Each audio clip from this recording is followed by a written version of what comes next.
आज हम लोग लाइंस एंड एंगल्स को समझते हैं। ठीक है, लाइंस एंड एंगल्स, रेखाएं और कोण। ठीक है, रेखाएं और कोण को समझते हैं। ठीक है, सबसे पहले बात करते हैं रेखा की।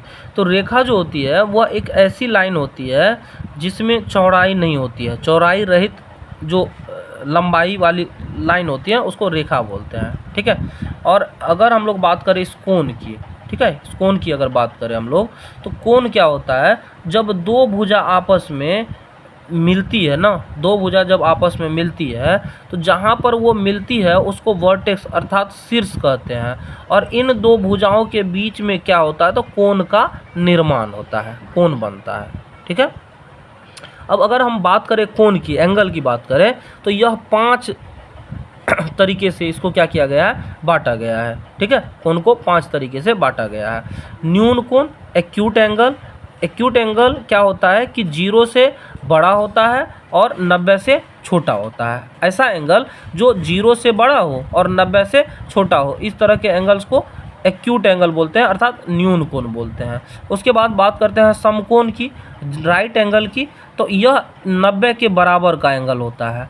और अधिक कोण की अगर बात करें, इट मीन्स एब्ट्यूस एंगल की बात करें, तो greater than 90 and less than 180, 90 से बड़ा और 180 से छोटा होता है। ठीक है, और अगर बात करें हम लोग रिजु कोण, जिसको बोलते हैं straight angle, straight angle Riju कोण, यह एंगल 180 के बराबर का होता है। ठीक है, 180 के बराबर का होता है। और अगर बात करें हम लोग रिफ्लेक्स एंगल की, प्रत्यावर्ती कोण की, तो यह 180 से बड़ा होता है और 360 से छोटा होता है। इस तरीके से हमने इसमें पूरे 5 एंगल को कवर किया है। ठीक है, एंगल के जो 5 टाइप्स होते हैं, न्यून कोण, समकोण, अधिक कोण, रिजु कोण और प्रतिवर्ती कोण, इस सारे कोण को इसमें एक्सप्लेन किया गया है।